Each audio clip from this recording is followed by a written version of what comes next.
Is this thing on? Okay, yeah, I can see the needles moving. Right. Look, I've got to get this down. Record it while it's still fresh. While I can still remember. It probably won't make a lot of sense to most people. They'll probably think I'm crazy. But they haven't met him. The traveller. The stranger. The wanderer. Pottingdale was a peaceful little village before he and those plants turned up out of the blue. Out of the skies. He warned us all that death and destruction followed in his wake, and he wasn't wrong. I just wish Jill was still. Oh, no. Get a grip, man. Lay it all out. Methodically, like you were trained. Okay. It all started April the 17th, 1972. The night the flowers fell from the stars. Blossoms of insanity. Followed by one furry, itinerant time traveller. What did he call himself? Oh yes, Dr. WHeasel. What? He got another season? Seriously? And I've got to... Okay, where's my script? Yes, he's back, and it's about parsley, sage, rosemary and thyme too. Surely that can't be right. Okay, sure, right. Yes, once more we prepare to explore the outer edges of the cosmic comedy that is the boundless universe of mystery and semi-competence that is Dr. WHeasel and his companion, mathematical savant and 3 times French Cluedo champion Advick Goose. We join them during a suspiciously trouble-free journey aboard their surprisingly complex time-space vessel, the WHeasel, in Dr. WHeasel and the Demented Daffodils of Deneb-7, Part 1.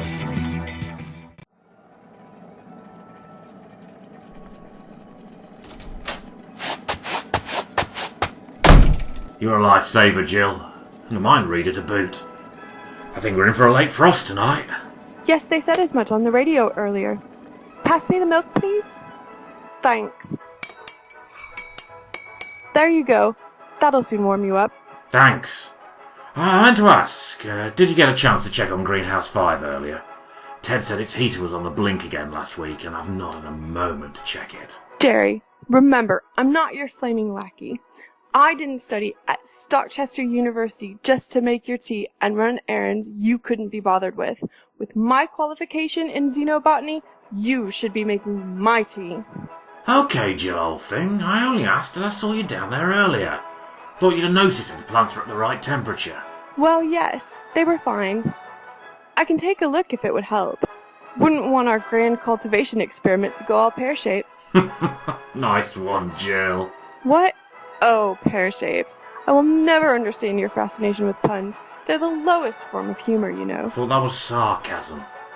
Well, you would. Right you are, Jill. Okay, I'm going to finish my tea. Take a quick check on Greenhouse 3 on the way to the car and then call it a night. You got everything you need here? Notepaper, tape recorder, pens, and even a compass, just in case I need to draw a big happy sun or something. Sure, Acta Journal Botanica would love that. Go on, Jerry, clear off. Righto. See you in the morning.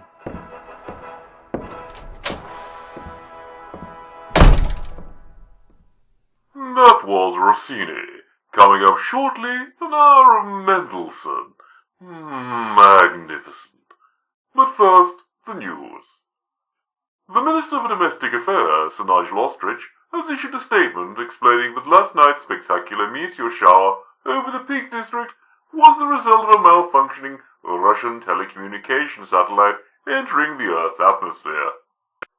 He called for calm and requested that members of the public refrain from jamming the emergency services switchboards with reports of unexplained lights in the sky. The Shadow Minister, Mr. Jim Morrish, has denounced the government's handling of the incident as ineptitude of the highest order. The Queen today begins a tour of the outer... That's quite enough of that rubbish. Satellite indeed. What piffle. Some men... What's happening? It's Greenhouse 7. Damn it, Jerry! If you'd only hung around a few more minutes, you might have been some use for once.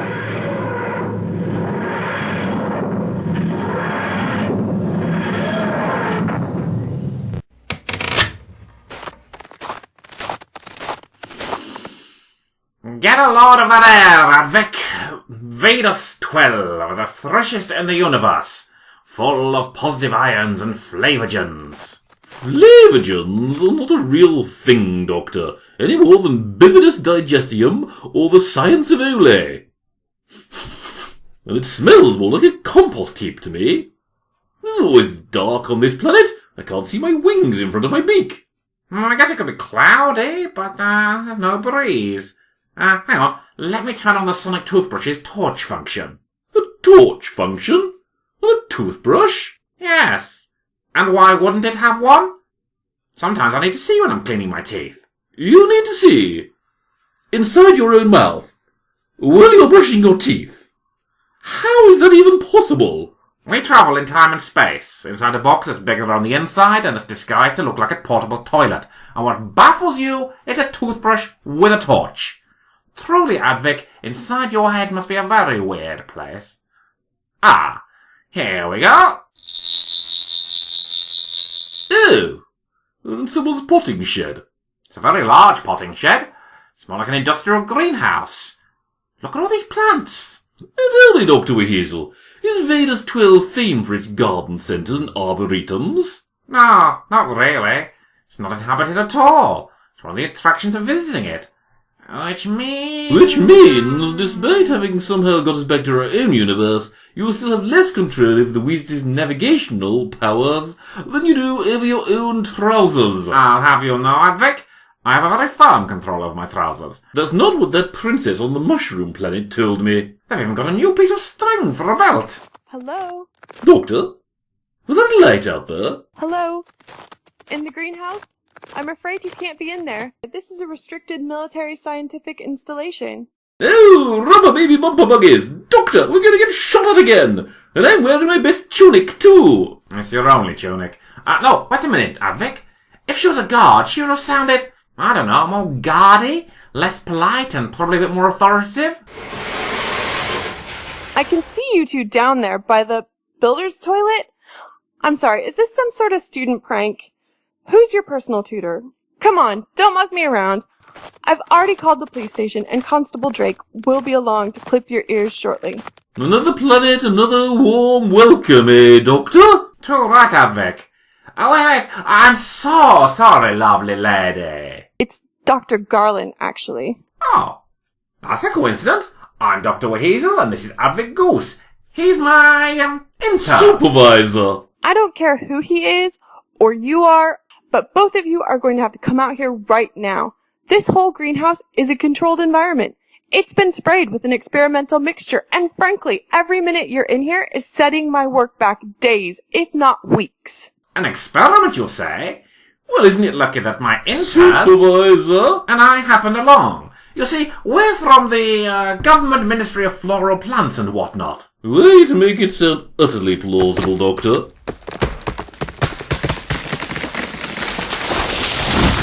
Dr. Garland, look, I don't like the sound of that, so when I say run... Advick, you might have at least waited for me. Sorry, Doctor, but experience tells me not to bother waiting. Dr. WHeasel, whatever is happening? Right now, Garland, I really haven't got a clue. But you know what? Advick's got the right idea for once. Run! Just what is going on in Greenhouse 7? Will Dr. Garland clip Dr. WHeasel down to size? And just when did Advick Goose start getting so smart? The only way to find out is to tune into next week's Botanically Authentic Part 2 of Dr. WHeasel and the Demented Daffodils of Deneb-7. Dr. WHeasel, thank you for the production of Dr.